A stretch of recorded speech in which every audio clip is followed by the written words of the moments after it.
Today's show is brought to you by Recon Tech. That's right, Recon Tech. On the corner of 8th and Black in Springfield, it's Recon Tech. Let them detail your car. Get your car looking better than it was when it was new. Call 217-670-1132 today and get a detail set up or a coating. When they coat your car with like a 3-year, a 5-year, or a 7-year coating, you do not have to wax your car for the life of the coating. A tsunami coating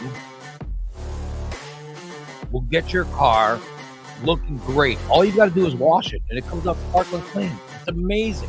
No waxing for the entire life of your coating. Call 217-670-1132 today. And we are brought to you by Just Beds. That's right, Just Beds. They're over at 3120 Montvale Drive. Just Beds has amazing beds. Full size, queen size, king size beds. Just go there, check out all their different types of mattresses, and then lay in them, decide which one you want. And all you have to do is just pay for it and go home. You don't have to go load a mattress on your car like some hillbilly and drive around town. No, you go home. They deliver. They deliver the mattress to your house. They deliver your bed. They go in, they set it up. They even tear down your old one. They dispose of it properly. Unless, of course, it's too dirty. Then they throw it in Steve's backyard. But it's Just Beds at 3120 Montvale Drive. Good morning, everyone. We are the Morning Disaster. My name is Ray Lytle. This is Steve's hand. The disaster. Yes, I am Ray Lytle. It is the morning, and he is the disaster. We are here. We are here. Good morning, everyone. How you guys doing? Did you get that storm today? Did you hear that storm this morning? Did you hear it, or did you sleep through it? I didn't hear it. I saw it. I saw a lot of lightning. You were up for it. But I didn't hear anything. I was. Yeah. I don't know what time it was. I was probably still up at, after midnight. Well, the storm started. I heard the storm at around 5 o'clock, 5 something. Oh, that's when it woke me up. It woke me up. I was like, "What the hell?" I was dead asleep, and then the sounds of the storm actually woke me up. Well, I did notice when I woke up, I could tell it was raining out.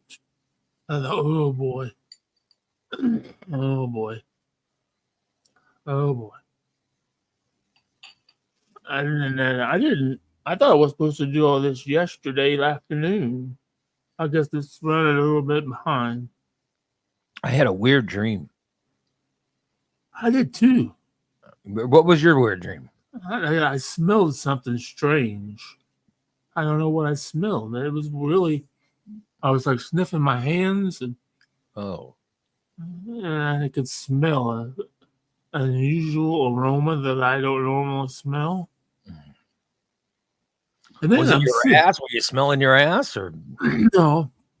And then I'm sitting here, I'm looking at my fingers, and I have 2 scratches on them that I didn't realize where they were from until after while you were doing the commercials. I was just thinking about what the hell did I do that?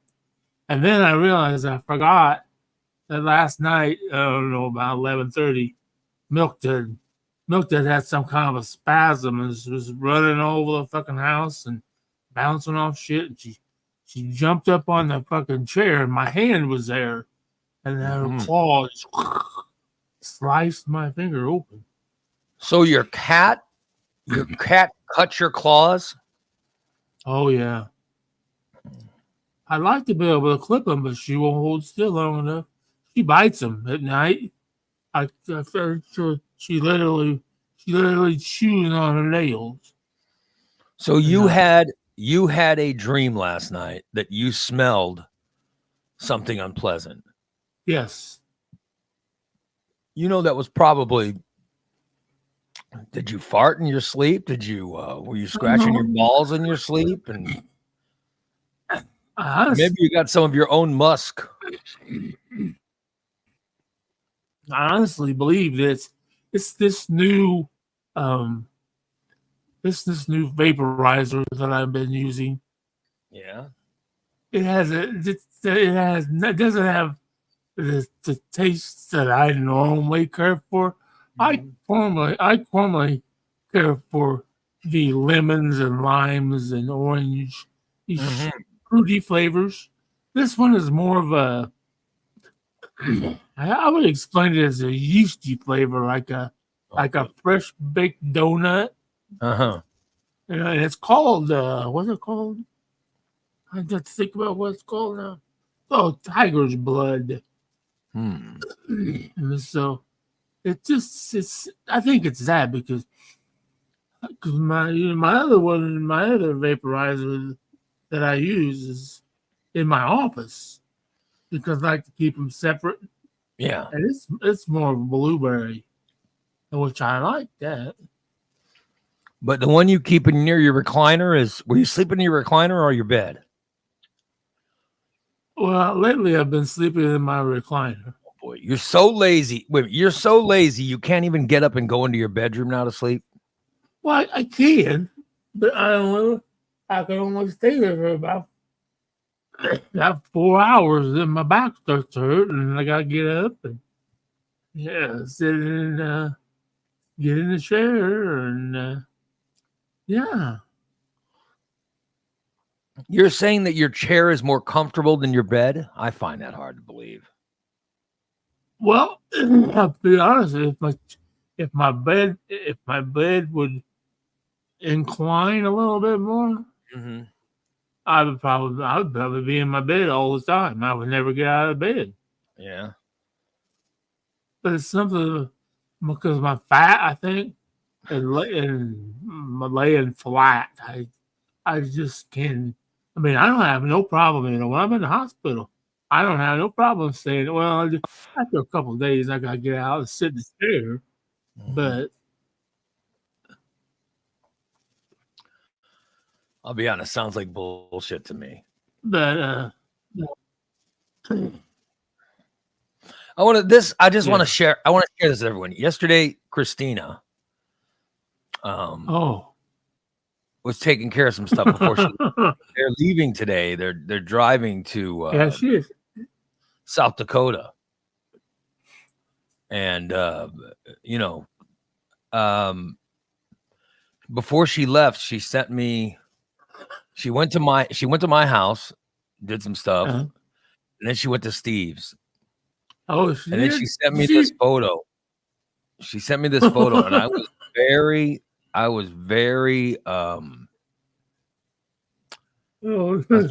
shocked by this photo. No.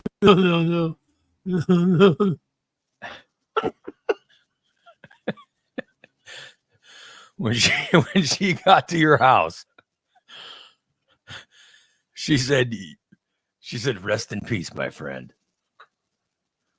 This was Steve when Christina went by his house.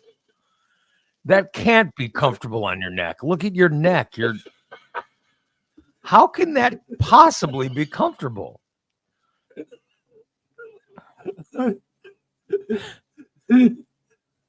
You got your shorts on, your leg fat is all visible, and then your compression socks. Oh my God. You are such a mess. Oh my God. Oh my God. Did you even know she was there? I had no fucking clue. I didn't even realize it till like 6 o'clock. I woke up and wasn't like fuck. Was Christina even been? And I sent her a message. Hey, are you still donating? Because I didn't know she'd even been. And I went to get up, and I thought, how the fucking garbage get emptied? And then I looked over, and oh, Christina's already fucking been here. Just look at your neck. That can't be comfortable. And look at your cat. Your cat is sprawled out. That's where the cat always is. She's there right now. You are so. I mean, look at that. You look like it. You look like you died. That's why she wrote "Rest in peace, my friend." Good Lord. Jeff says, "The fortune save him." Karen says, "Well, be thankful he has pants on in that photo." Well, I am thankful. Yes, I'm thankful for the pants.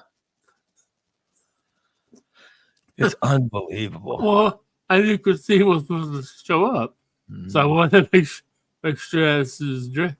I know I must have passed out because I did. I just don't understand why you don't get up and go to your bedroom and just take a nap there. So you must have been napping all day to where she just came in and couldn't even get you up and did the stuff she does, cleans up, empties this, empties that, does dishes. Did she check to make sure I was alive? I mean, oh no, why would she didn't want to check that? I don't want to be the one to find you dead. She probably doesn't either. She's like, oh, if he's dead, more than likely that's going to be the position I'm going to die in, probably. See, I got my finger out there. My left hand stuck down in my butt because my left hand's always cold. So I stick it under my leg. So you put your left hand under your leg and your right hand is just sort of, I don't know what you're doing in your dream. Looks like are you writing or something? I don't know, but I see you're wearing the same shirt. Very dirty. Very, very dirty. So there you go, everybody. That was Steve when Christina came to his house yesterday. Our listeners are always. She probably was really freaking out because, like I said, I didn't move when she came in. I didn't even know she got the garbage right next to me. She's emptying the fucking garbage. I didn't even know that. Milk usually milk dead will jump up. No, she was dead. She was dead asleep too. Karen says good morning. Diane says good morning. Jeff points out that Big D's donated shirts must be in the laundry. No, they're all just hanging up. Steve's just too lazy to go to his closet and get one. Tom says, good morning, Ray, Irene, Holly, Lori, Amanda, DADC, TJ Whiskers, Diane, Karen, Kelly, Big D, and Jen, and the molester of pillows. Huh. Oh. Is that your new nickname, the molester of pillows? There you go. Yep. Vogue says, good morning. Morning, Raymond, in chat room. Oh, and I guess Mushmouth, a.k.a. Mr. Krabby Pouncer, Mayor of Meltdown City.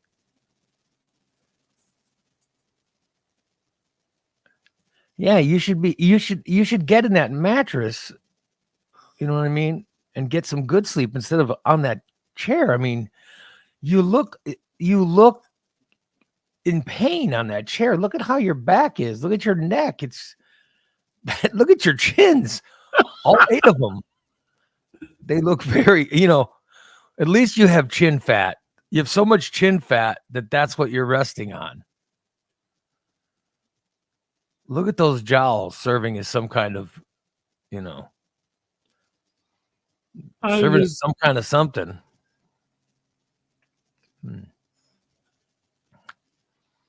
Oh, well.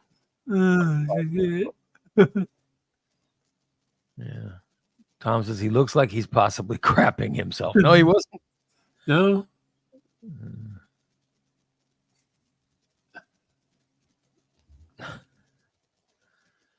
Yeah. Well, I must it's have just been at night comfortable. you should sleep in your bed. You know, Cindy says you should get yourself a slanted pillow. That's probably what I need. I have 2 pillows, but they're not really. One of them's a real good pillow.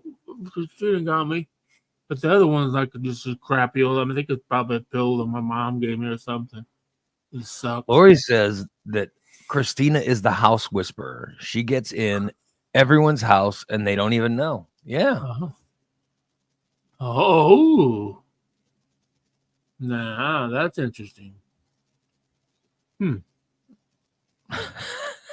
Jeff says, thank God no view of the trouser mouse. Well, Oh, no, I had to say, I knew Christina was coming, so I made sure. I haven't had a shirt on, so that was pretty.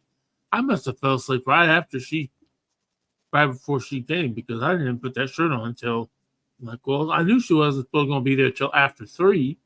It was after 3, and I put the shirt on. Evidently, I got comfortable. And she, evidently, maybe the came by TV my was house. on. She came by my house and cut the grass. I knew I knew what she was doing, but I didn't know because she said, "Yeah, yeah." She said, "Well, so I was gonna have her pick up a quick small order for me at Walmart," and Mhm. she said, "Yeah, yeah, yeah, And then okay." I said, "Okay," and then why? And she said, "Oh, it doesn't rain, so I can get back by Ray's house." It never did rain, did it?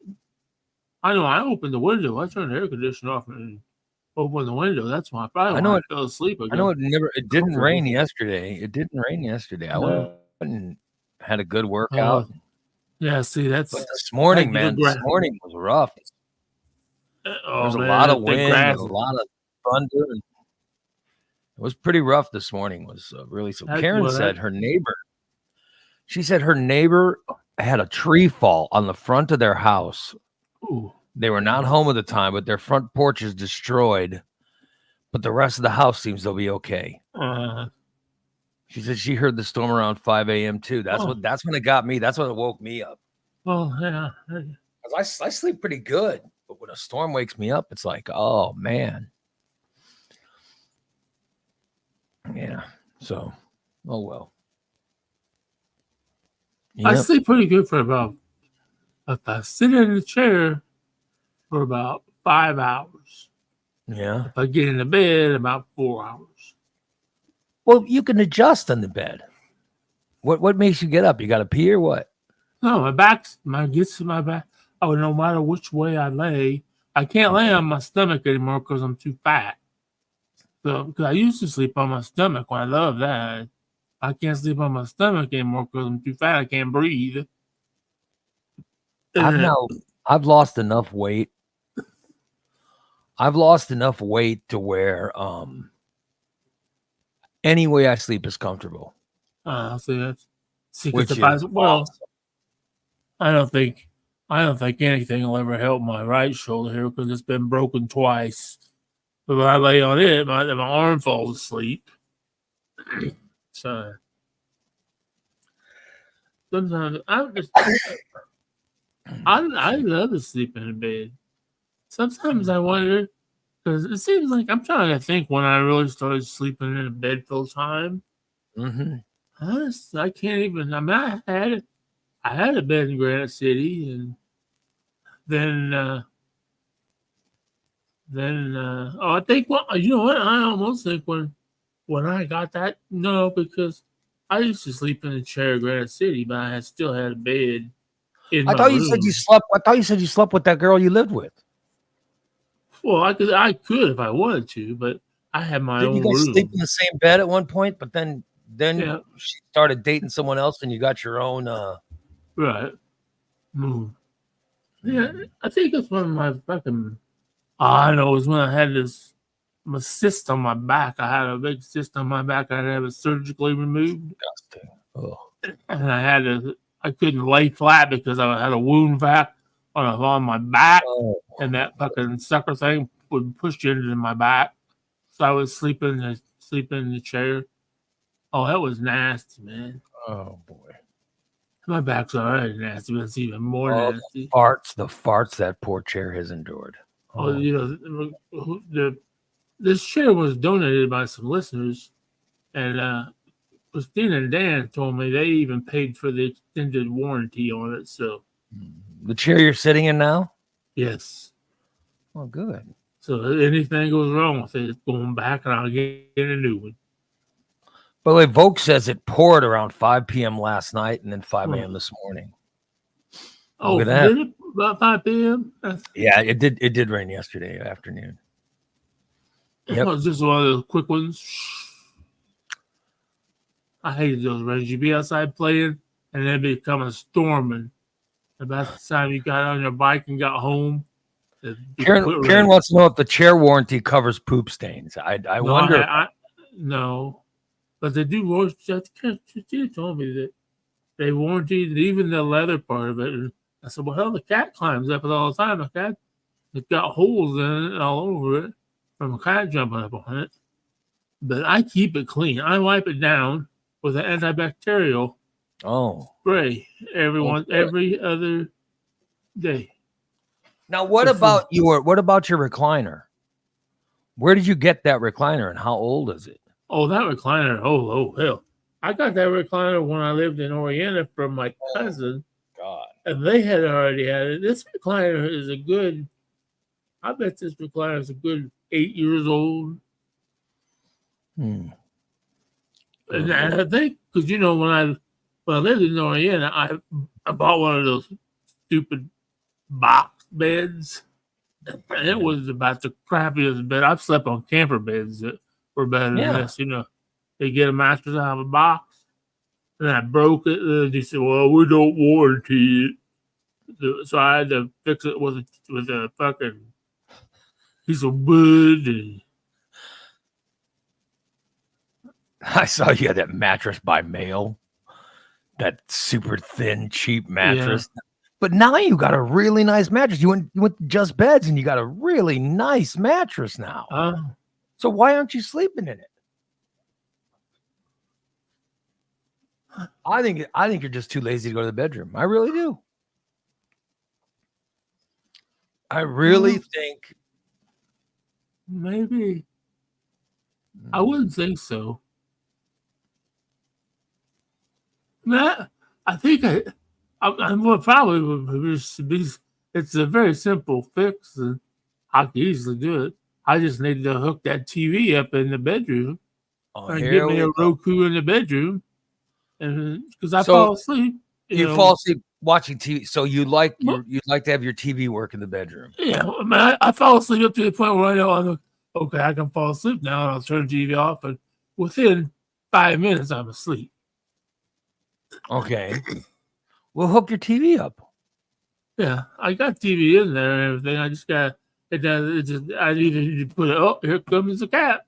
Yeah, a fucking cat. It'll jump to the counter and then it'll climb on you. It's very disturbing. Your cat's very disturbing. I don't allow my cats in here in the morning. There's Steve's cat right in front of the microphone. Right in front of the camera. I can't even hear Steve. She stepped on the button to make him mute. Okay, now every day. I don't know what it is. Although I've been watching TikToks, a lot of them about cats' behaviors and stuff like that. And this is how they show their affection. They have certain things, and it's almost getting kind of weird because she almost does this every day, and this is all she does. She doesn't, she's not like Christina's cat, climbing all over. She just sits right in front of you. She just sits here. I mean, I can pet her. She moves. Bubba the Baker says Milk Dud's a camera hog. Yeah, she is. Maybe she is. Amanda says she just wants love from her daddy. Look at that. She get it. Yeah. Maybe Milk Dud's hungry. No, we have an automatic.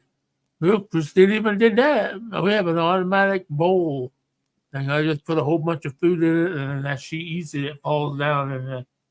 Do you And think when you die she'll eat you?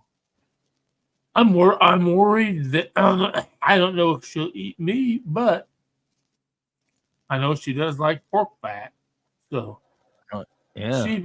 she might. I mean, I'd be more worried because she's so. I mean, if I don't wake up at a specific time, she'll Yeah. literally start clawing at my face. To wake you up. Yeah, to wake me up. What I'm That'd be saying, the only if you die, she'll try to wake you up, but you're not going to wake up. right. Yeah. Do you think she'll start scratching or eating you or something? Oh, I think she'll Is that a real possibility? Do you think your cat will Yeah. eat you when you're dead? And let me ask this to everybody out there listening. Do you think your cats will eat you when you die? Is that a possibility? Because she is so. I mean, she's. Oh man, I guess you could almost say she's like ADD. She does. Yeah, she almost has a set schedule. What she does, the way she does stuff. Because I hope my cats do not eat me when I die. I hope. Yeah, because well, she doesn't. She's not allowed. I found that out that the pork fat. I was couldn't figure out why she was always vomiting.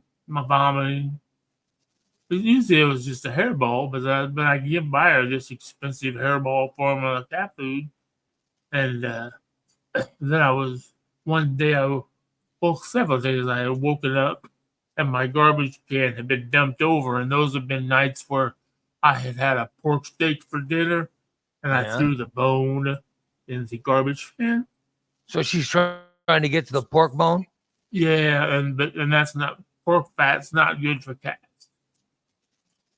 I saw that on TikTok too.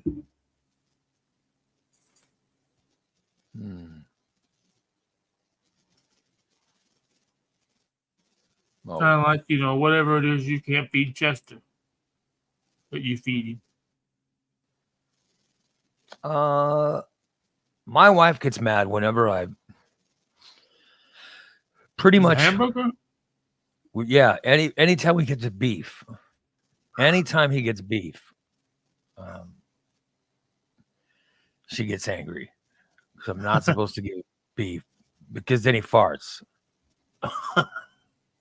Oh, I think Milk Dog gets fart too. She goes, "Oh, he's gonna fart," and I go, well, "He's gonna fart no matter what we get. He just farts. It's what he does. He just farts." The dog's a farter. That's what he does. That's what he does the best. Yeah. It's just so. I mean, I don't have a problem. I don't have a problem with him. She's not. She's not climbing all over me, like Christina's cats. And I only have one. You'll only see this one cat. You won't see. There won't be. This used to be over in her brood, but I rescued it. She needs to get. I need to get my glove out. I got a glove that you pet them and it takes the hair off. I probably need to get that glove out because it's summertime, so you'll be shedding your coat, won't you? Yeah. Oh, good old Steve. I'm sorry. Good morning, Joel. There. Are you how long have you been up smoking THC today? There's a wild bear shit in the woods. Oh boy. So what time did you start smoking? What time did you start inhaling? Oh, you started right at 7. Yeah. Karen says when she had her cat Boogie. When she would cook burgers, she would make him a tiny little burger.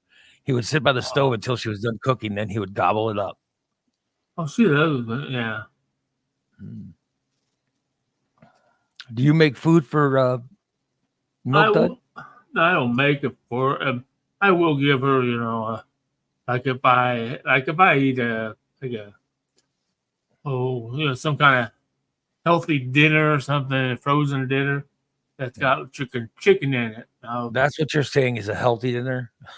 Yeah, I'll give it a little bit of that.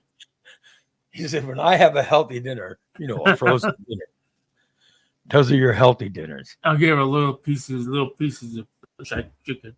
Like if I bake some chicken and got little scraps, I'll give her a little bit of that. I know she doesn't. The weird thing is she doesn't like fish. I've tried to give her some fish before. She doesn't Joel like says, fish. "Good morning, Steve." Then he says, "Where's my favorite ginger?" Well, she's on the road again. Yeah, she's gone. Just can't wait to get on the road again. She told me they left today for South Dakota somewhere. Yeah, they're doing a trip to what's the mountain where they have the presidents? What is that? Oh, Mount Rushmore. Yeah, they're doing a trip to Mount Rushmore or something. Yep. No, kid. Educational vacation, just like I used to have to go on. God. I've never been to Mount Rushmore, though. I would like to go to Mount Rushmore. How long a drive is that? That's like, what, 14 hours? 12. She said 12. 12. I couldn't imagine that. Man, I've driven to Florida, 21 hours. I can't even stand to ride to Chicago to my brother's house. And it's only 4 hours away. My wife suggested to me yesterday, she goes, because, Corpus Christi, right. That's where we met. And she goes, if you want to drive to Corpus Christi, we can, right. Want to know she wanted to know if I wanted to drive to Corpus Christi. And I said, like when I was in my 20s, I would, we were living in Peoria. I would be like, yeah, let's run down there. And so we just, we literally, just take off and run down. But that's 20 some odd hours to get down there. It's 2 days. All right. 2 days of straight driving. And now I'm in my 50s. And she goes, well, if you want to drive down there, we could go. And I go, oh, God, no. I said, I got to be honest. I don't think I could drive. Like, she wanted me to go to Chicago. Yeah. Not that long ago. And I said, oh, shit. I said, oh, God, it's too far to go to Chicago. We want to go to Chicago to see my cousin. And I go, oh, right. God, no. It's too long a drive. My wife goes, it's 3 hours. I go, oh. I said, oh, that's horrible. That's what I thought too. That is horrible. No. And so I go, do you really think I'd want to drive to Corpus Christi? And I go, oh my God, no.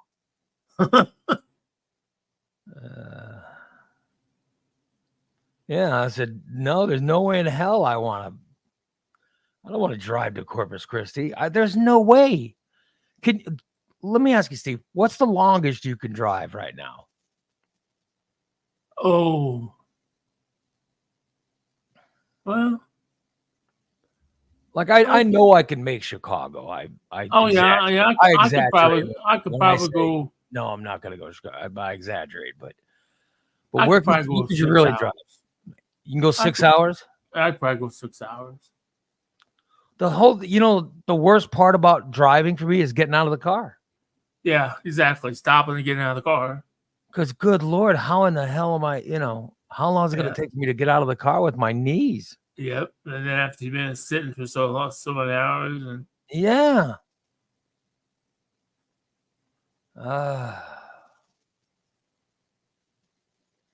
Oh my God, I can't. There's no way. DA says he drove straight through to the Rockies, then Devil's Tower, Wyoming, then to Mount Rushmore and back to Bloomington. Oh my God.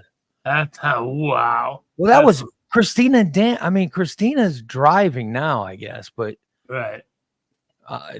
She's gonna drive. She said she's driving all morning, and then eventually they'll stop and they'll switch places, and Dan will drive. I'll be like, oh my God. I was horrified. I said, for starters, I threw some money at her. I said, here. And she goes, well, I said, get some air freshener. She goes, well, I said, get some air freshener, I said, because you're going to be with Dan that many hours. I can't imagine what that car is going to smell like. Oh, well, Elliot too.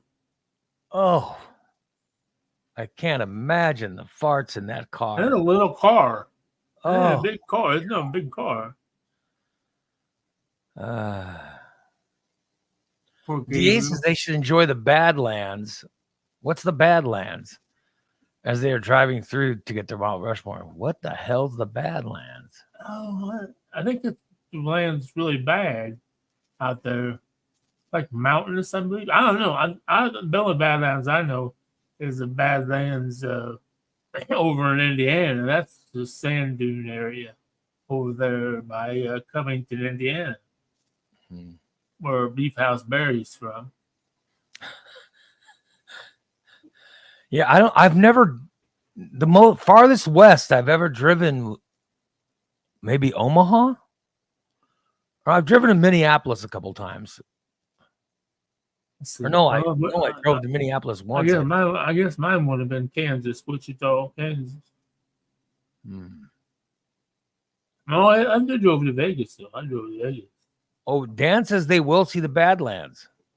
Oh, cool. He says, we will see the Badlands. He says he's seen them before, and they're almost awe-inspiring. Really? Wow. Yeah, so Badlands. Tom says Badlands are a type of dry terrain where softer sedimentary rocks and clay-rich soils have been extensively eroded. So it's like the Big Grand. It's like the Grand Canyon in a way, only made out of a different type of terrain. Yeah. So it all looks like fallout. Yeah, big fucking hole in the ground. That's exactly what my dad said. If you're driving 2 fucking days to the Grand Canyon, that's what it is. It's a big fucking hole in the ground. Let's go. Did you enjoy the Grand Canyon when you got there? I wouldn't know. We were over there for fucking 5 minutes. So your father drove all the way to the Grand Canyon. Yep. Then you got out of the car for 5 minutes, and he goes, "All right, you've seen the Grand Canyon. Get back in the fucking car so we can go home." Yep. Let's move on. Oh no, we went to New Mexico. Probably we didn't even stay. We were supposed to stay in the Grand Canyon, but my mom got into an argument with the lady at the hotel. Oh Jesus! Oh boy. How crazy. She comes storming out of the hotel, and my dad said, well, we're going to go get a room. My mom said, we will not be staying at this hotel. And then, where the hell are we going to stay at? We didn't make reservations for this one. I don't care. We will not be staying at this hotel. Let's go. So where did you guys end up staying? We ended up staying on an Indian reservation in New Mexico. Oh. I hear New Mexico's nice. I've never been. It was nice. It was nice. Yeah. Yes. I always thought New Mexico would be a nice place to live, but I never got an offer. Yeah. I never got an offer. And I did send a tape once to Albuquerque, New Mexico. So I saw they had an opening, but I guess they weren't interested in me because they never called. So, but I always had an interest in New Albuquerque, New Mexico. Never got the call. Fuckers. Yeah. Oh well. Yeah. But my wife wanting me to drive to Corpus, I said, "Oh no, there's no way." I mean, I really wondered if I really wondered if I could make it. You know what I mean? I was like, I was questioning my own. Right. I was questioning my own sanity to make that drive. I'm like, I don't think I could do it. And then to get there and realize the entire time I was there, it would be hitting me that, oh my God, I've got to drive back. So that would ruin any vacation. To be as old as I am now, driving anywhere, the problem would be driving back. I'd be like, how the hell am I going to make it back? And that would ruin any vacation, because the whole vacation would be ruined by me saying, how am I going to make it back? Right. Yeah. Yep. So, yeah. So I just, I think that I don't think I'd do very well. You know what I mean? I don't think I'd do very well in Yeah, I think driving anywhere.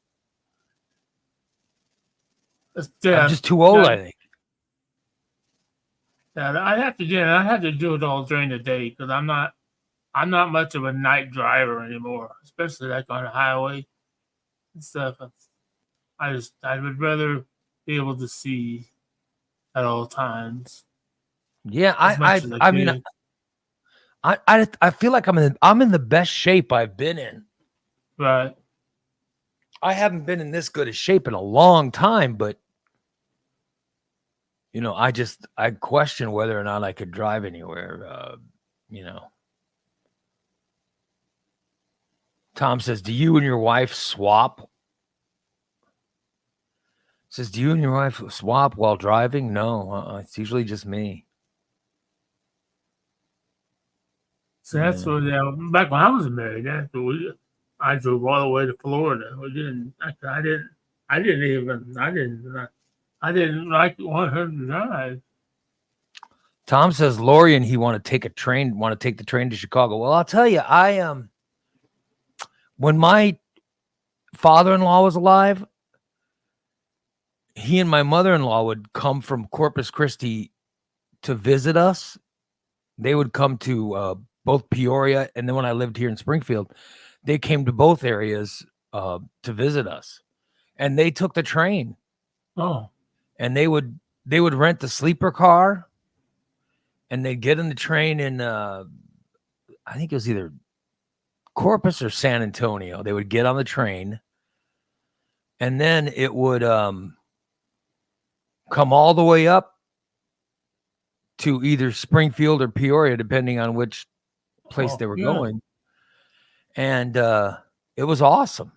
I mean, they loved it. They loved it. They slept, they played cards, they watched, they brought something to watch. I don't know if it was a DVD player or what they did, but they had something to watch stuff, and they loved it. And I was thinking, well, I could do that. You know what I mean? Right. I could probably have a sleeper car and just chill out. I could do that. But, it's so expensive to fly. These days, flying is so expensive. Right. And such a hassle, Oh, definitely. Yeah. My wife, she just went to Corpus Christi a couple weeks ago, and she flew.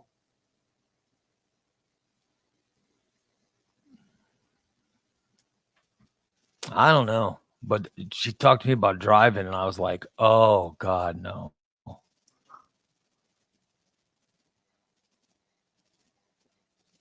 Because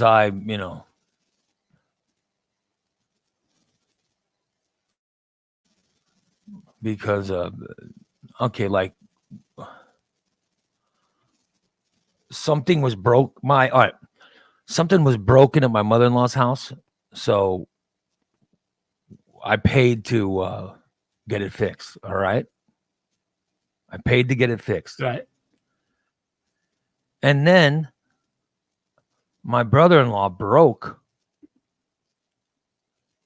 He broke what I paid to get fixed. Oh.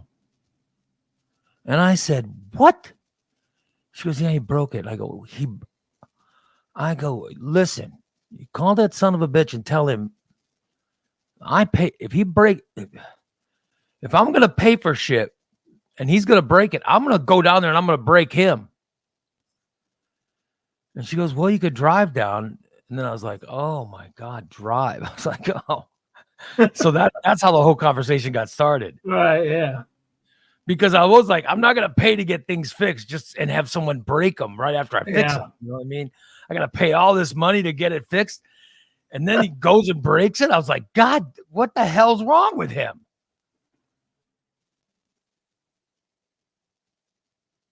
I'm like, I pay to get this stuff. I'm going to break him. She goes, "Well, if you want, you could drive down there." And I was just like, oh, I don't want to drive down there.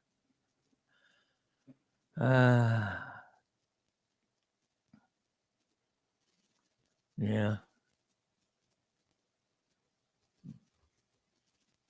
Bubba says it's Ferris Bueller Day.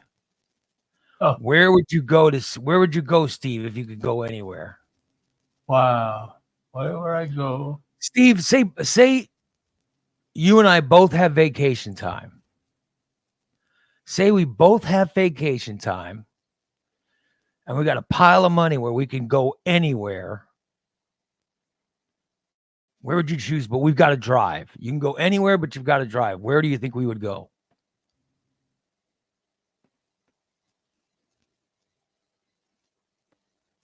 Where would you want to go? Let's see. I think I would like to go out to the Pacific Northwest. You'd want to go to like Oregon or Washington? See a whale. Yeah. Like to where? Seattle? Yeah. Seattle on the, I don't know what to. Seattle, yeah.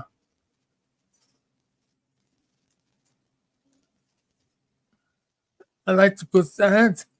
I like to go see. I like to go out there. But the only reason why I want to go out there is to see a whale. You know, in the wild. I mean, I've seen a whale. Karen says Pacific Northwest is where I want to visit too. There was a talk radio station in Seattle that when I had an agent, my agent wanted me to talk to this. There was a talk radio station in Seattle, but it wasn't politics. Oh. And I thought, well, man, I'll tell you what, I could do that. I'd love talk radio if it's not political. And he said, well, there's this place in Seattle I want you to look at. Because he was always pushing Chicago, and he was always pushing Chicago, Philadelphia. And then he pushed Seattle. He says, I really think, but it was nights or something. And I was like, I'm just not. I said, I don't know about nights. And he goes, well, you know, you got to, he goes, you're not going to get, they're not going to put you on during the day. And I'm like, hedging my bets, you know, because he's like, well, you got to go to, he goes, you go to Seattle, you do nights. And I was like, so wait a minute, you want me to uproot my family? Because my daughter was really young. Oh. I said, so I got to uproot my family and move to Seattle, and I'm going to be doing nights. Oh. But I can't remember the name of the station, but it was a cool station. Right. And he sent me a sample of the station, all the different shows, and I would fit right in, but And he was like, I'd want you to do nights. And I'm like, what do you mean nights? He goes, I'm talking like 7 p.m. to like midnight. And I'm like, oh, shit. And I'm like, the coolest thing about living in Seattle would be going to like baseball games, you know? Yeah. Yeah. But the baseball games are at 7, so I couldn't even go to any baseball games. Yeah. For me anyway, that would be the coolest thing, would be going to baseball games. But if I'm working, if I'm working every night, that wouldn't even be. So I was like, no. But he was like, he would get mad at me because I always kept turning down stuff. He's like, well, you should go to this. We got the station. I definitely think you could get in there. Really, but you'd have to do nights. And I'd be like, oh, I don't want to do nights. And he goes, it's good money. And I'll be like, yeah, but I don't want to work nights. Right. And then he was pushing me to do overnights. Ooh. In Chicago. And I'm like, what? Oh, hell no. He goes, yeah, you'd work from midnight. He goes, you'd work like from midnight to 6. And I go, oh, shit. And I go, no. And then he got really mad at me because I started doing that show, Breaking Curfew. Oh. And Breaking Curfew was a podcast that I did daily from 10 p.m. to like 2 a.m. And he goes, you said you don't want to work nights, and now you're doing this stupid fucking podcast? And I was like, yeah, my agent got really mad. We did not last together that long after that.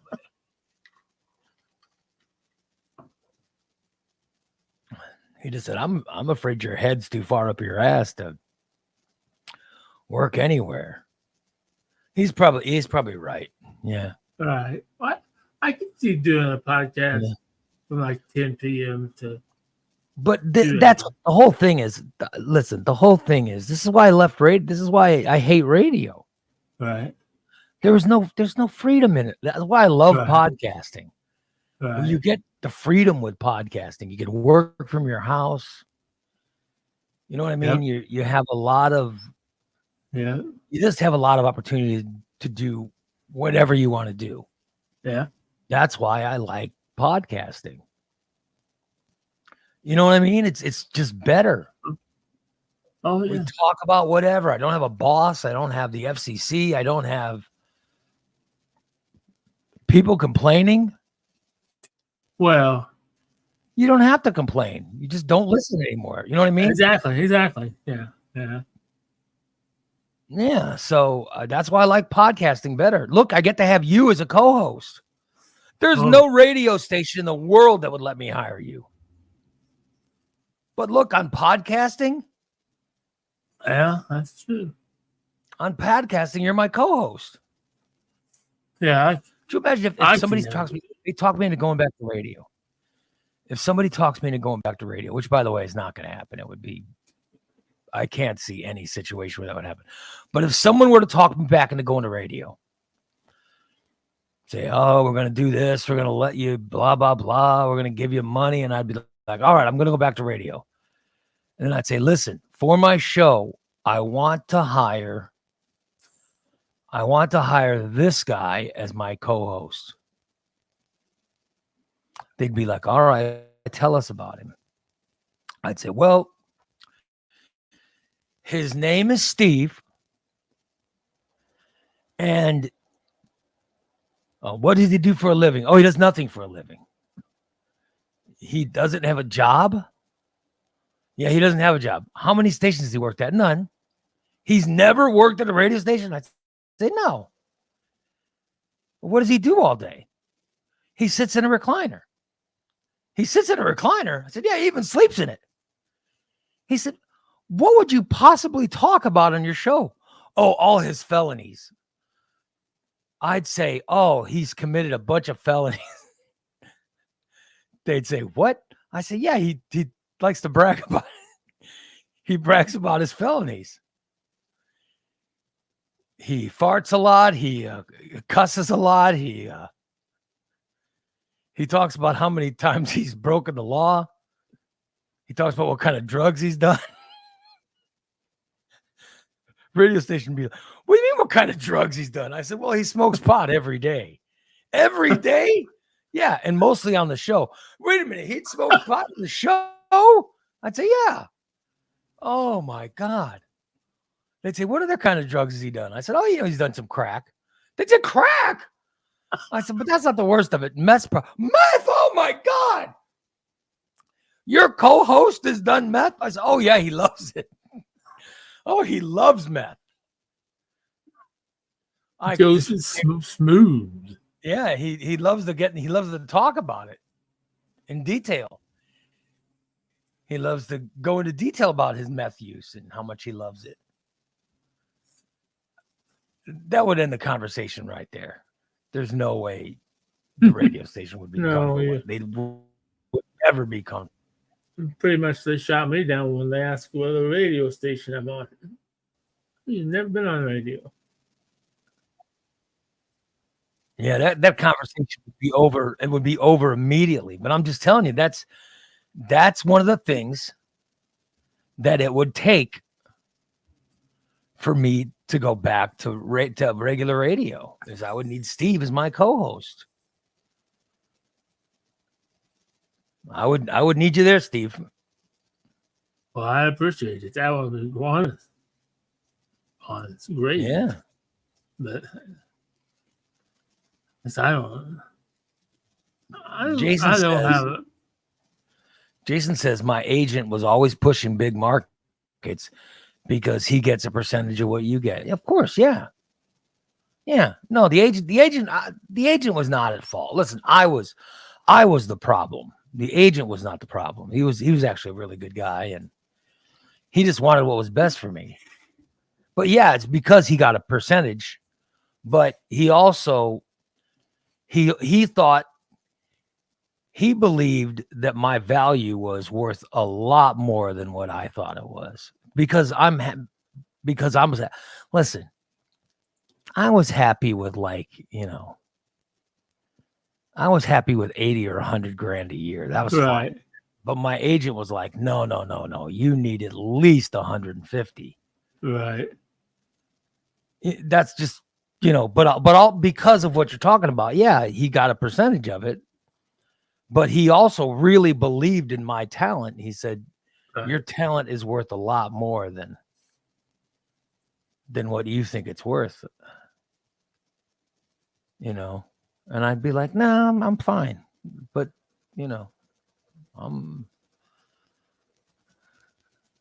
I didn't like the work, he'd talk about how much work it was. I was like, oh, Jesus, no. I can work the amount that I like to work and make good money in a smaller market. You know what I mean? Right. Yeah. When I wouldn't have to be so crazy. I wouldn't be so crazy. I still spend time with my family. I still, and I still make 80 grand in a small market. You know what I mean? Right, I'm fine with that. But my agent was like, no, you got to make at least 100.5. So that's why he was always pushing New York City, Philadelphia, Miami, right, yeah, Dallas, Seattle, Chicago. You know what I mean? He was always pushing this. Right. But all those big markets now are sort of dry. Radio in general is drying up. It's just no longer a viable career option. Yeah. And I don't want to go do anything else. I'll tell you something. Here's something else he was pushing for me. And it never happened, but he wanted me to do television drops. Oh, yeah. Oh. And I'd be like, what's that? He goes, you do voiceover for television. It's all pre-recorded. Right. And I'd be like, oh my God, that sounds boring as hell. It was just boring to me. Right. He goes, you decide what voice you're going to use, and then up next on WNBC, Up next is, whatever. You would introduce the shows and introduce whatever the TV thing was. And I was just like, oh, God, no. I said I couldn't. I said, can I do it in a character voice? It was what? I said, how about can I do it? Coming up next is going to be the Golden Girls. I said, I do it in a character voice. He goes, no, I need a real voice. And I'm like, oh, no, that just sounds boring to me. But there's people making good money in that. But that to me sounded horrible. Like It would just, for example, it would just be. You'd just be sitting there reading. I'd get an email every day that would say, make sure to get these drops. Right. And so I'd sit with a script in front of me and I would just go, coming up next on TUBC, it's Days of Our Lives. I'm just like, oh, God, that sounds terrible. Right. Yeah. Coming up next, the news with Shelley Bernstein and Dave Smith. Right here on TUBC. I'm like, oh, God, that sounds terrible. And I was just like, God, I couldn't imagine that.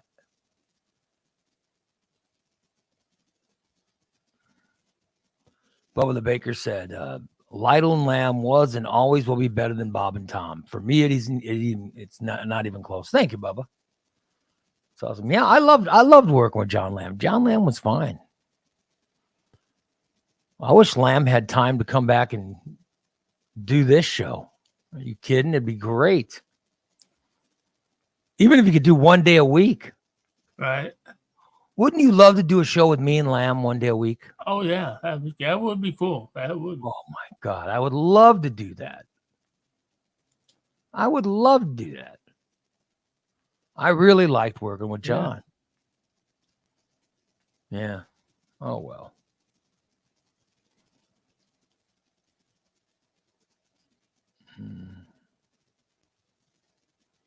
Tyler says Bob and Tom was nothing compared to when the Morning Disasters on the air. Thank you, Tyler. Well, thank you. I appreciate that. No, I love doing what I did. I just, I'm much happier doing. I am very happy doing this. But I would love to have a conversation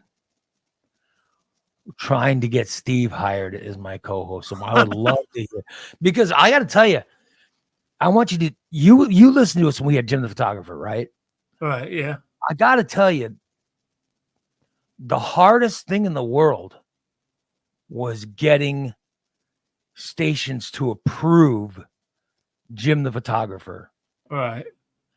That was originally John Lamb and I. We somehow got our bosses in Peoria to be okay with Jim joining our show. We got them to agree to it. And then when I went out to New York, I tried to talk my bosses into hiring him, and they said no. Right. They wouldn't hire him. And I tried like hell to get Jimmy hired in New York. And they were just like, no, no, no, no, no. And then when I came home to Springfield and Tom Kushak invited me to come work at QLZ, the first thing I said was, well, I want to bring Jim the Photographer with me. All right. And he said, okay. He said, all right. Yeah, that's fine with me. You got to control him. I said, oh, I will. Right. Tom, I promise I'll control him. Within the first year, we had been sued. We had been sued so many times for Jim the Photographer's antics. I mean, he could not keep his dong in his pants. Jeez, I can't tell you how many times there was an issue with Jim pulling his dong out. And then we'd have to go into those meetings, and I'd be so angry at those meetings because it wasn't me doing anything. Right. The meetings were Jimmy doing stuff, and I'd have to sit in the meeting and listen to him get yelled at. When our poor boss would go, why would you think it's all right? He would always, because he would try to come up with reasons Right.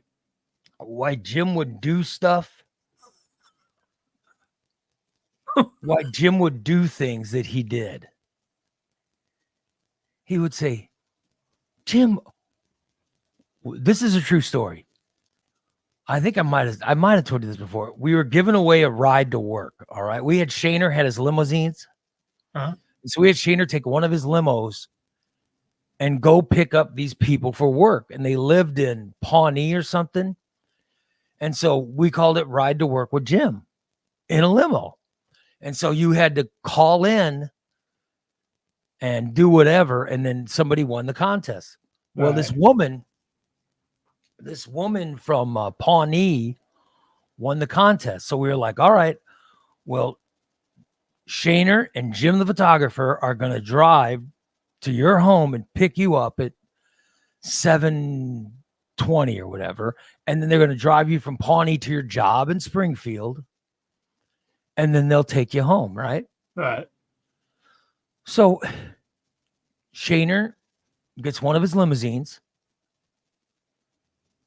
and he gets Jim in the back. And then they pull up to this woman's house. All right. And she and a friend that she worked with were both waiting at the house. And then Shaner went out, got them and said, well, welcome to your ride to work in Shaner's limo. And he opens the limo and Jim's in back. All right. So Shaner gets out of the car and we have donuts and everything. It's really nice. It's just going to be a nice drive to work. Right. And he gets the woman and then her friend, and they come out to the limo and they get in the limo where Jim the photographer thought it would be appropriate if he unzipped his pants and hung his dong and hung his dong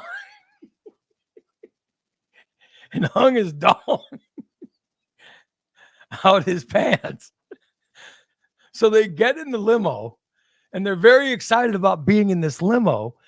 And then they get in and there's Jimmy with his dong and balls hanging out of his shorts. And then he's like, hey, ladies. And he waves to them. Oh. And then the women get in the car and they're kind of freaked out. They're like, why? Kind of. Why am I seeing this man's balls and dong? You know what I mean? And so they're in the back. They're excited. They'd never been in a limo before. It's the first time they're ever in a limo. Oh. And Shaner had donuts and, coffee or whatever they wanted. Plus he had in the back of the limo, he had alcohol, in little bottles. So if they wanted a drink, they could have a drink. And if they wanted coffee, had coffee. And there's Jim holding a glass of vodka or whatever. Yeah. with his dog just hanging out. All right. And so, but that's not, there's more. There's more to it, by the way. But wait.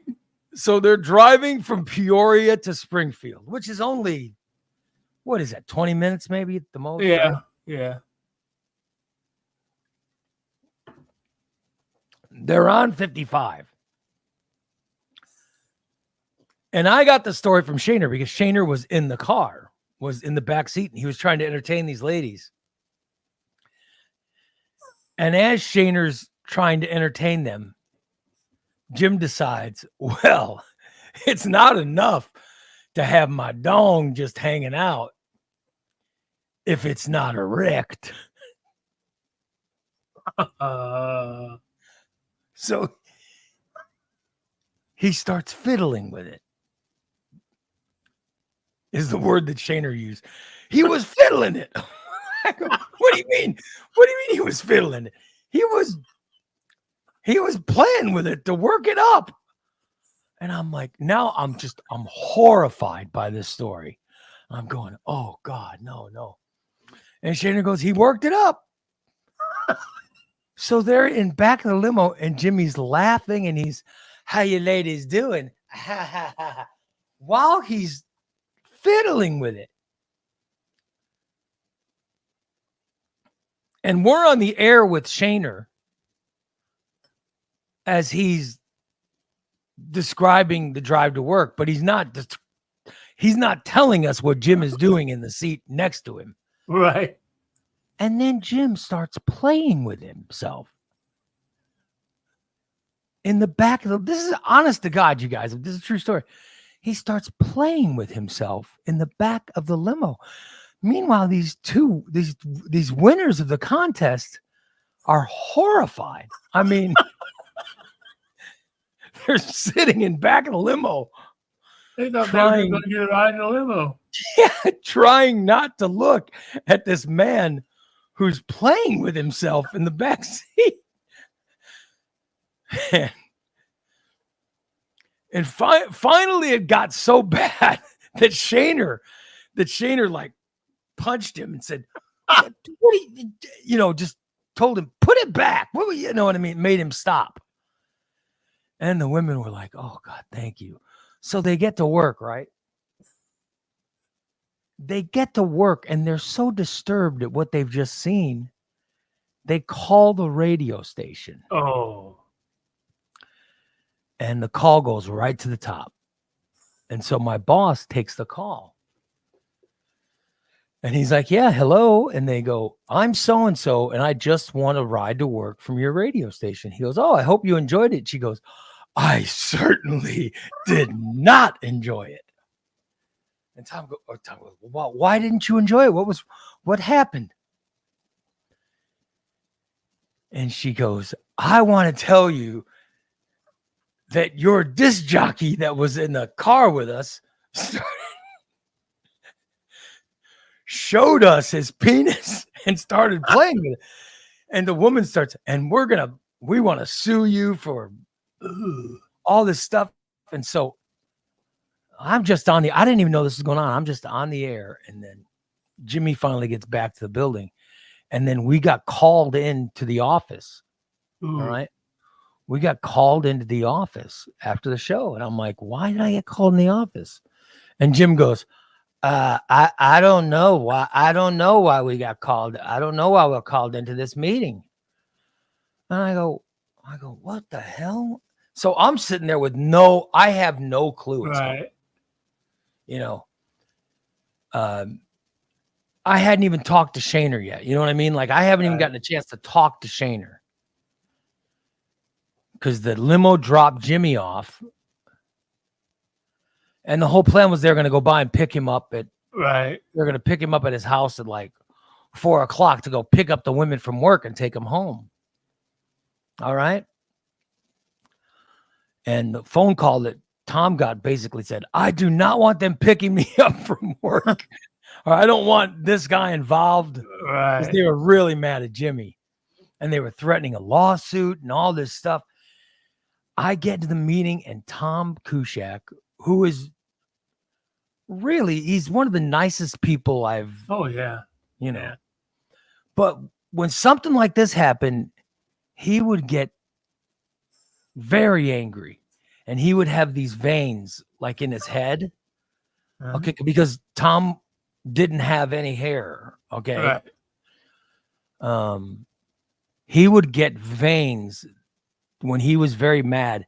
The veins would pop out on like these parts. You know what I mean? You would see them. Uh-huh. And I walked in the meeting. And I see he's fully veined up. You know what I mean? Uh-huh. Like they're, the veins he's all veiny in his head. And I'm like, oh shit, why is his head so veiny? And I'm like, and he proceeded to yell. He's like, I just don't. Here's how I first found out what happened. He goes, I just don't understand it. Why would you take your penis out in front of women who you're giving a ride to work to? Oh, well, I thought it would be entertaining for them, Tom. Why did you think it would be entertaining for anyone to look at your penis on a ride to work? And I'm sitting there I'm just in awe that I'm listening to this. I couldn't even speak. But the funniest thing about it now that time has gone by is Jimmy was trying to explain. He was trying to explain why he thought his actions were appropriate. Right.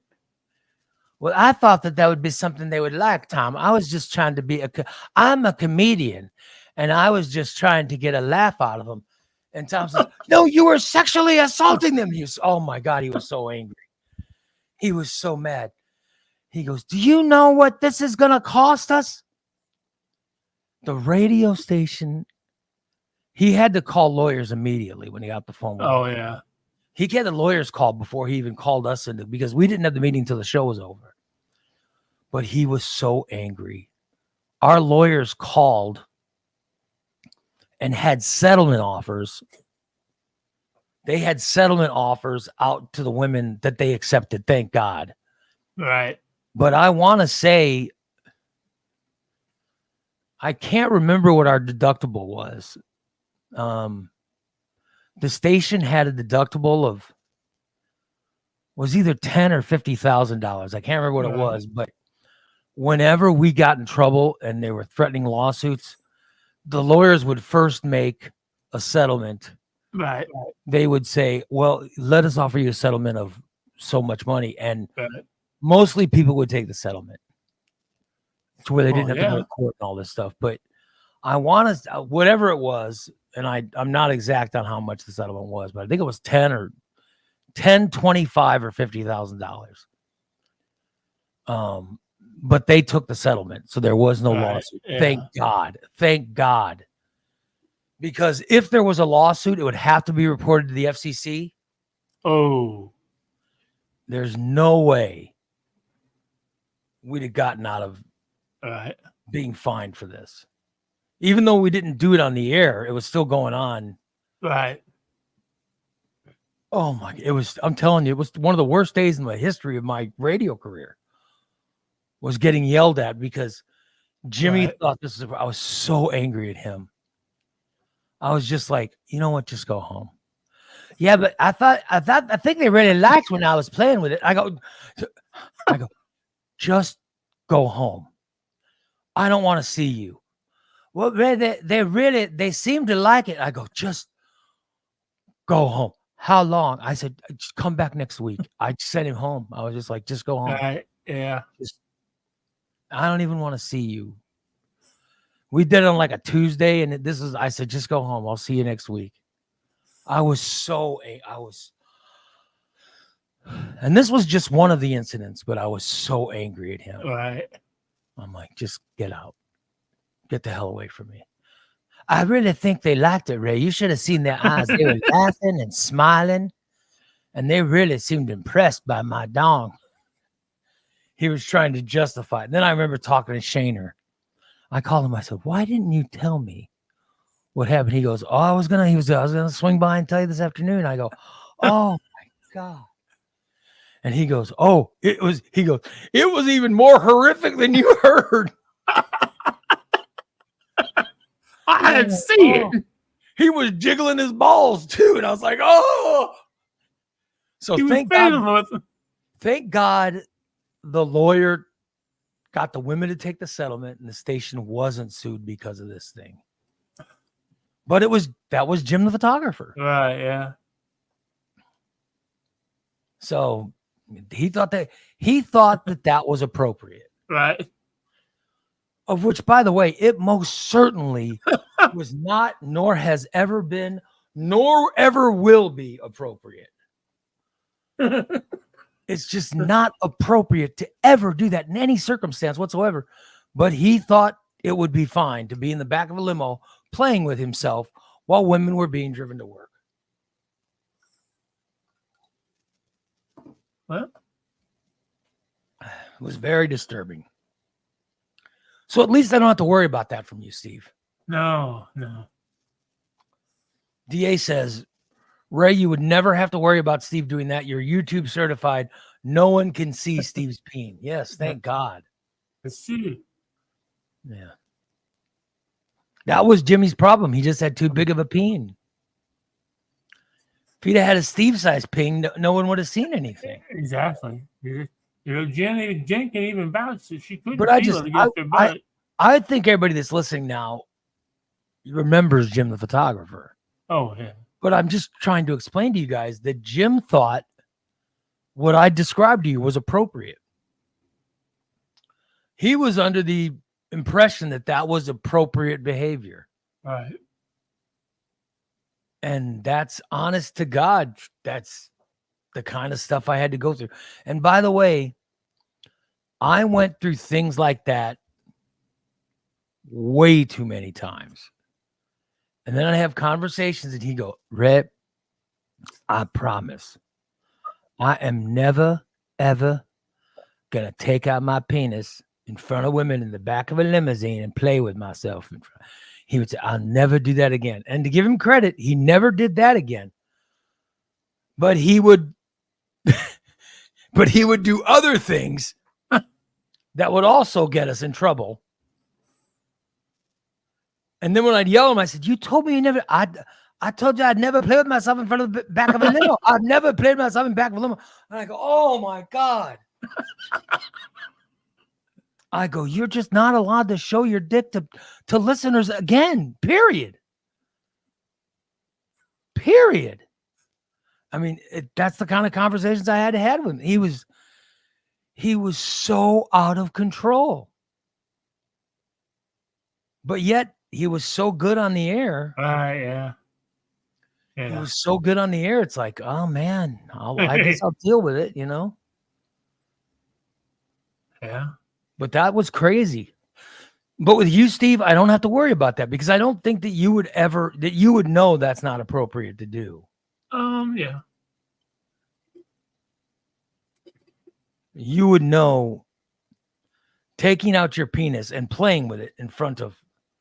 Yeah. Karen says, how did Jim never go to jail? Oh, Jim went to jail. Yeah, he went to jail. Yeah. God, countless times he went to jail. That's why he was suspended from the show. There was a time when Jim was arrested and he was off of the Morning Disaster for a year. Ooh. QLZ suspended him for a year because he got arrested. Yeah. In the 10 years of the Morning Disaster, one of the years was without Jim the photographer. That was a good thing about Marvin. Marvin did show his dong, but Marvin never played. How do I?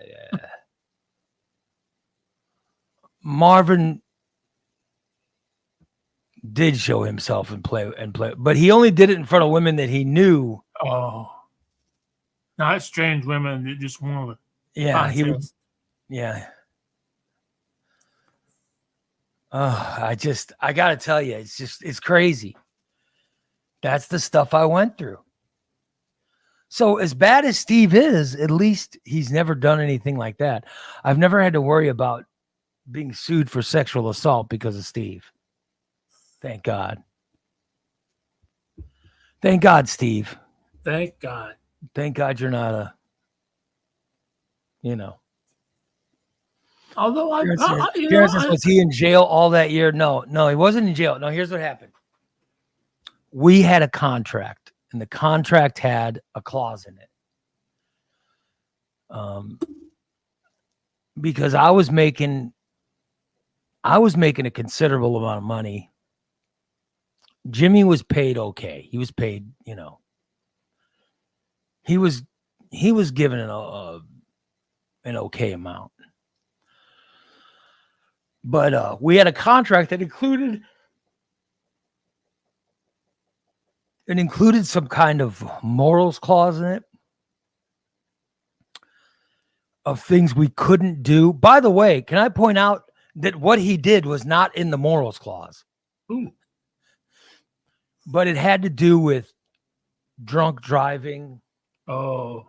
Or driving on any kind of drugs and all that stuff. It's stuff we couldn't do. This is why we always took the limos everywhere.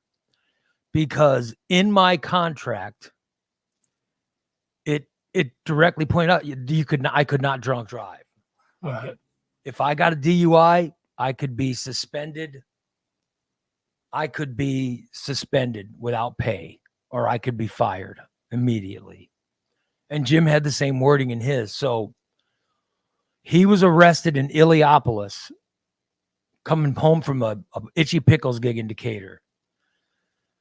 He was in his ambulance, and he was on the walkie-talkie thing in the ambulance, but you could hear it all over.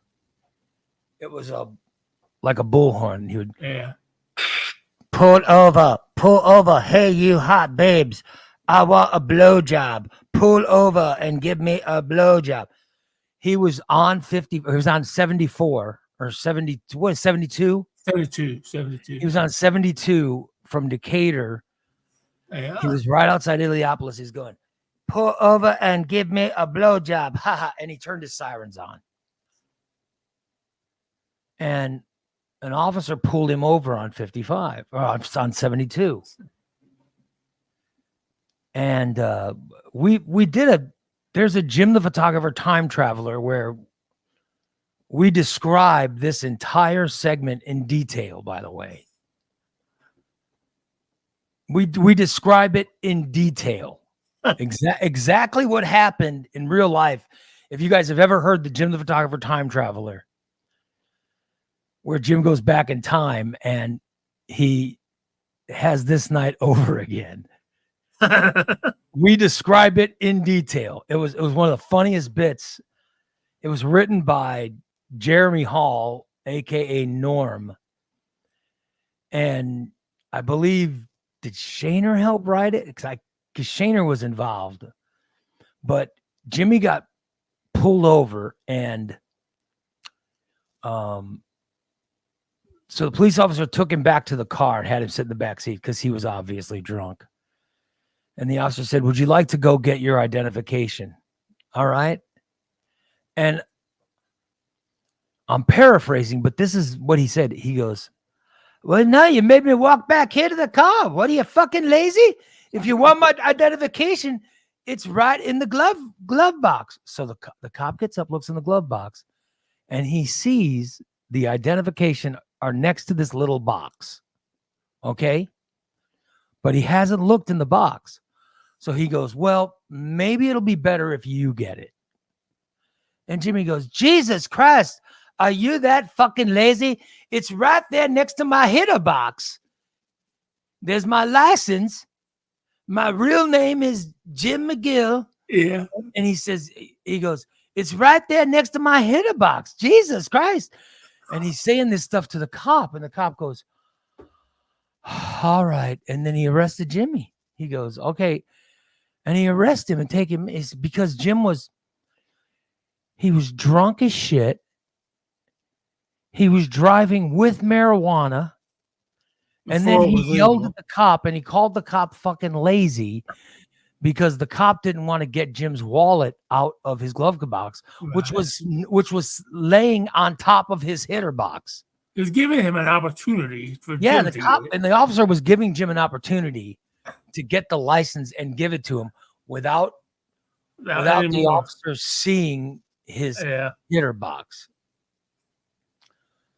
But Jim yelled at him. He yelled at him, called the cop lazy, and then the cop goes, all right, you have the right to an attorney. So he arrested him right there, took him in. They call Shaner at 3:30 in the morning. Shaner has to drive to Illiopolis. And then when he's waiting, the cop tells him, says, "Oh my God." And he tells him the whole story. Okay. All right. Right there, Jim's in violation. So he had to take the breathalyzer. I don't know if they confiscated the hitter box or whatever they did, but there was a whole thing. And so Jim comes back to work Monday, doesn't say anything. And I can't remember what county is Illiopolis in. Sangamon. Oh, it is. All right. It is in Sangamon. Okay. Yeah. So word finally got back to the station on Tuesday when the station got a call, or our boss got a call from, I want to say it was the Sangamon County State's Attorney. Oh, yeah. Probably. Or someone from the State's Attorney's office or whatever. And a morality, Tom says morals clause, or maybe it might have been morality clause. I don't know what the hell the actual term is, but as soon as they found out, they called Jim in after the show and they said, "You're suspended. You've got to go home." And I remember going, what the fuck are we going to do now? What the hell are we going to do without Jimmy? I just remember how horrified I was. But I remember saying to myself, well, this is exactly what I thought was going to happen. Some guy whacking it in a car with women in the back seat. Of course he's going to do what Jim got busted for. I was angry at myself, but they suspended Jimmy, right? Okay, now here's how the clause was. It said it was lined out with, if you're arrested, you could be suspended. When you're charged, if they charge you with the crime, you could be fired, or you would be fired. And then a severance package was paid to you upon your termination. Okay. So here's the weird thing that happened to Jimmy. Now when you're suspended, it's without pay. Okay. I'm telling you, this is exactly how this went down. So they suspended him without pay. And then they got lawyers involved to try to get Jimmy out of it. Right. Okay. Which I don't think you guys have ever heard us say that before, that the station, because everybody thought, oh, the station just wanted to screw over Jim the photographer. No, they didn't. The radio station got a lawyer to represent Jim. All right. So Jimmy got suspended on, I can't remember the date, but I want to say it was November or whatever, or February. I don't know when it was, but they suspended him. And then they talked to the state's attorney. Our lawyers started talking to the state's attorney. The state's attorney said, well, he hasn't been charged yet. And we're like, okay. So Jim was calling. They said, stay home. You haven't been charged yet. He's like, really? They said, the good news is you haven't been charged yet. Right. And he goes, why is it good news? They said, because you'll do time. If you get charged, you're doing time. Right. Because there's other things involved that he would have done time in jail. Okay. So, plus he would have gotten a DUI. Plus he would have gotten, because they did testing on him, but they didn't charge him. Okay. So he's sitting and waiting to come back to work or to get fired. And the attorneys are talking to the Sangamon County district attorney. Now, there's a whole bunch of other stuff going on in Sangamon County. It was a crazy year, and they got involved in other things, okay, and other cases. So months go by, and Jimmy's still not allowed to work, and he's not getting paid. Right. He's still an employee. He's on suspension. Yeah, so he can't draw unemployment. And he can't come back to work. So he couldn't get unemployment. He wasn't getting his salary. He couldn't go work at another radio station because of the no compete that said, while you're under contract, you can't work for another radio station. So all this stuff was against him. But at the same time, if they charged him, he was going to go to court and then probably to jail. Right. Okay. Now, this is the crazy part.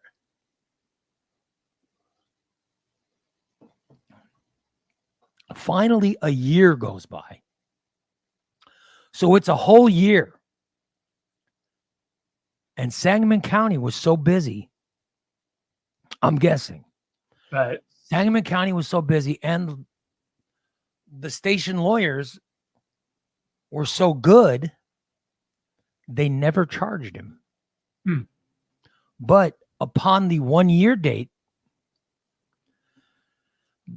a county has 1 year to charge you when you are arrested for something. They have a year to charge you. And then if they don't charge you in that year, it's dropped. Yeah. They forgot to charge him. Now, I don't know if they intentionally didn't charge him. I was never in those negotiations. I don't know what the decision was. Right. It could have been they were just so busy they forgot to charge him. Plus, it happened in the little town of Illiopolis, which is a town of what, 2,000 people, if that? 1,000. Yeah. Illiopolis has 1,000 people. It's a really small town.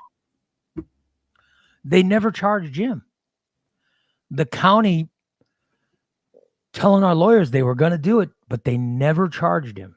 Huh. And as soon as the year rolled around, everything was dropped. And at this point, we were syndicated. Right. Because while Jim was off the show got so good, we were syndicated. And then a year went by without the charges. And I'm like, well, what do we do? Right. And then I read my contract. I'm like, wait a minute. In my contract, if any of this happened and I was not charged, I could come back to work. And they said, yeah. They said, well, we're going to start paying him again. And that's how Jimmy found out it was over. They started paying him again. Huh. And they start paying him. And it's like, well, what's going on? They said, well, they didn't charge him. Right. So he's no longer on suspension. And so we brought him back and he went back. So he joined the show while it was syndicated. He just joined one day and he went back on, and the people of Peoria remembered him. So he was just back on the air with us. Right. And the people of Bloomington remembered him, and we were syndicated. And of course, people of Springfield knew him and loved him, except for the ones that he whacked off in front of the car. So the whole thing was not charged. By the way, DA said, question, was Steve working for the state police at the same time Jim was arrested? I don't know. No, you were working for the state police I thought you were working for the state police in 80s, in 80. Yeah. Yeah. Yeah, it wasn't 98. If you would have been working in 98, 99, you would have. Oh, no. But you weren't, no. No, and by the way, it was not a state police officer. It was not a state police officer that arrested Jim. It was an Illiopolis city officer. The Illiopolis city officer was, for some reason, he was out on the, is it an overpass there? Probably on the overpass, yeah. He was on the overpass and he saw this ambulance with his lights on, and he heard on the bullhorn, he heard Jim screaming. There was a car of girls in front of him, okay? There was a car of girls in front of him. That's what he was talking. He's going, hey, pull over and give me a blowjob. Ha ha ha, yeah. And the guy heard it, so that's why he pulled Jim over. Yeah. And Jim immediately pulled over, And then when the Illiopolis police officer got to him, he could tell. But those are roads that are usually patrolled by a state police officer. Right. But this was an Illiopolis city cop who ended up getting him because he was on the overpass. He saw him and he pulled him over. So I don't know if that had something to do with it or not, but probably did. I do know that the county of Sangamon never filed charges. Right. And Jimmy got off scot-free on this. He never went to jail. I mean, he went to jail for the night, but he never went to court, never got sentenced for it or anything. And charges were dropped. He never paid. He didn't pay a dime. Wow. He didn't have to go to jail. There was nothing. But he lost a year income. Nothing came of it except he lost a year of income. Which, by the way, he was still making appearances at places. Oh, yeah. Places hired him. Businesses hired him to make appearances. Come join John's Fish Market with special guest Jim, Morning Disaster, Jim the photographer. He would still make appearances to places. Right. Which was crazy. And he was still talking to all of us. He was still, friends with us. Right. But at one point, he just moved back to Peoria. At one point, he said, screw it. And he left Springfield and he went back to Peoria and he just chilled out. All right. But I'm pretty sure the lawyers were telling him, well, hopefully they won't charge you at all. Right. Yeah. So that's what happened. He wasn't arrested. He never went to jail over it. He never went to court. Nothing. It's just after he didn't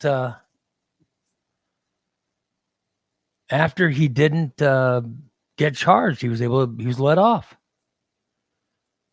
So there you go. The true story of Jim and the suspension. Now, I don't think Steve would do that. I don't think he would drunk drive. You wouldn't drive drunk, would you? Probably not. No. Or drive super. He was also super high, man. Right. Well, I do that. He had a one hitter. Okay, this is a true story. He had a one hitter that he painted to look like a cigarette. Right. Well, you can buy them like that now. Yeah, he painted it white and then he painted it orange at the tip. And he would light it. He would light it and drive down the road, smoking it like a cigarette. He'd be smoking his one hitter, and then he'd pack it more and take it out and light it again. And he was driving like that. So when they pulled him over, he was super high. This is a Shaner who went and saw. He was super high and super drunk. So So I don't get super drunk. I don't drink really. Yeah, Jimmy was really, really not super high. Yeah, and this is according to Shaner. This is according to Shaner, who went and saw him in jail that night. Shaner said Jimmy was super high and super drunk, and I don't know, but I think he was on pills too. I just remember going, what? Yeah, so that's when they arrested Jim, but they never charged him with anything. And so when the year went by with no charges, the station just, they're just like, all right, the suspension's over. And he just showed up working. He made the same amount of money. And his contract that he had was still valid. So that's how it went down. There was, I don't know if he learned a lesson or anything, but that's what happened. They never charged him. I don't know if it was on purpose or an accident or what. But I told you everything I knew. I've told you. Maybe Shaner should have took that ambulance and disconnect those lights and the CB. He did. Shaner did. Yeah. Did he? Yeah, he did. Oh yeah. Oh yeah. Yeah. Shaner was pretty pissed off. because he was the one who went to get him from jail. He had to pay so much money to get out that night. And Shayner's the one who paid it.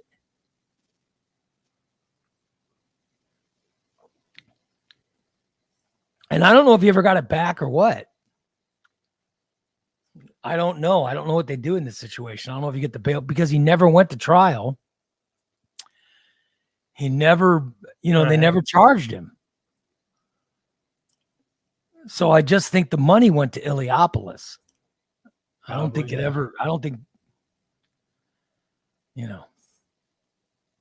I don't know if Shayner ever got the money back, but yeah. So I really don't know how I know how it went down from my end. That's what I knew. So maybe Shayner knows more, or I'm trying to think of who else would know more. Maybe the lawyers, maybe one of the station's lawyers, which they might know more, but I'm sure they couldn't say it now because Jimmy's dead. And yeah. People in Illiopolis might know more, but I don't even know. I don't even remember the name of the cop. I don't. Illiopolis doesn't even have any cops anymore. Oh, see, so I don't even remember. I don't remember. Oh, I know some of the Illiopolis cops. Yeah, I know he was an older guy. Oh, yeah. So, yeah, but there you go. That's what we covered today. Yeah. Jim whacking it in the car. I'm never going to go back to radio, but if I ever did go back to radio, I would want Steve to go with me, and the only way is never hire him. Yeah, they would never. So that will never happen. Yeah, but I'm saying that's what I would want. And you also found out the story of Jimmy getting arrested and eventually not charged. Yeah. So there you go. That's what you got from today. Yeah. Now, before we end, I want to remind you that we have a subscriber show tonight, Concession Stand. The Concession Stand stars me and Tom Puddin Jackson. We talk about movies. We talk about TV series. We talk about streaming. You name it, we talk about it. And we just talk about fun things that you can do at home. And tonight we'll have a special guest. We have an expert to come on and tell us about the show Heartland.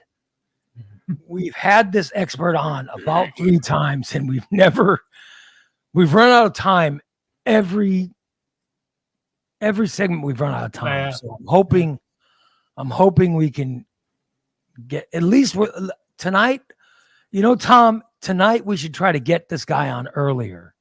If we get him on the show, yeah. That might be the best. Maybe earlier. If he's on the show with us, it wouldn't be so scrunched for time. Right. Yeah. You know what I mean? Yeah. That's what that would be my suggestion. That's not a bad idea. I should put the link up earlier for you to I'd try to get a special, especially if they're going.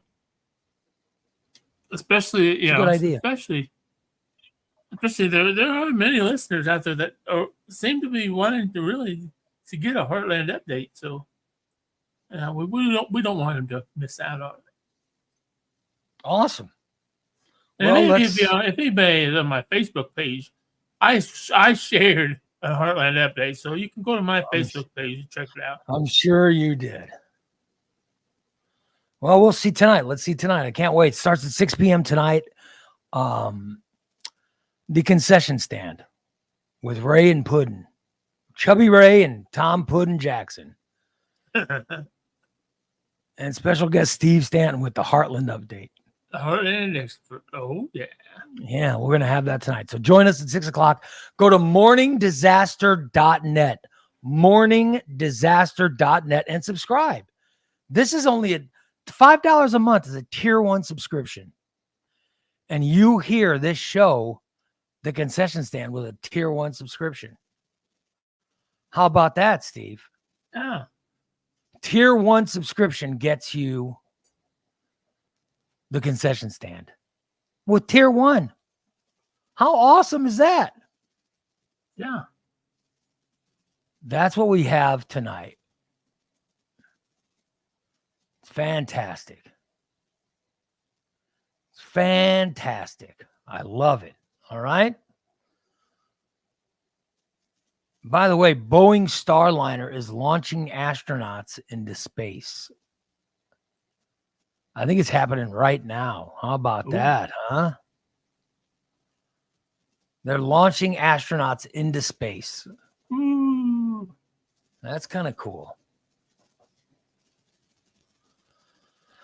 Wow.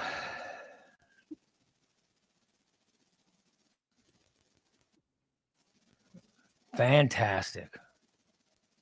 Let's wrap it up. Okay. Okay. Let's wrap it up. I think we've covered everything we're going to cover today, right? I did, yeah. So let's yeah.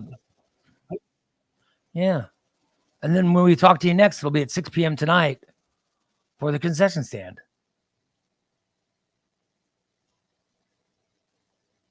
Sounds good. By the way, Karen says she's been watching the cleanup from all from the tree falling, the debris from the tree falling across the street. Oh my goodness, yeah. I bet. Bubba the Baker says he wants a Heartland update. Well, you're going to get it tonight. Oh, we're going to get it tonight, buddy. Karen says puddin', bo puddin', banana fana, fo puddin', fee fi mo muddin', puddin'. Yeah. Awesome. Bubba says, Ray, have you ever met Andre Dawson? Always wanted to meet him. Yes, I met him. He's very nice. Andre Dawson's very nice. Yeah, I met him. God, I met him. I want to say when I was in Peoria. It was a long time ago. It was back when he still had the Jerry curl hair. Oh, yeah. He was very nice. Yeah. By the way, Colin says, "What's up, guys? What's up, Colin?" Must be getting up. Our youngest fan, Colin. You don't have no school. He was still in high school, right? Until yeah, he just got out, I imagine. So yeah. All right, I want to thank all you guys for watching the show today. Please come back and watch us tonight. Please come back and watch us tonight on the concession stand. And if you can't come tonight, come tomorrow. We got another free show tomorrow morning at 8:00 right here on Facebook, YouTube, Twitter. It's everywhere. You guys know that. And if you're watching it live or watching the tape, I want to thank you so much and invite you to come back. Tuesday, Wednesdays, and Thursdays, we're free. We're free Tuesday, Wednesday, and Thursday. And then we have our subscriber shows, which happen Tuesday night, Wednesday night, Thursday night, Friday morning, Saturday morning, Sunday night, and Monday morning. All right? So go to morningdisaster.net and subscribe. And then come back here and watch us exactly where you are today. Watch us tomorrow at 8 a.m. for another show. You guys have a great rest of your Wednesday. Have a happy hump day. We'll talk to you later, everybody.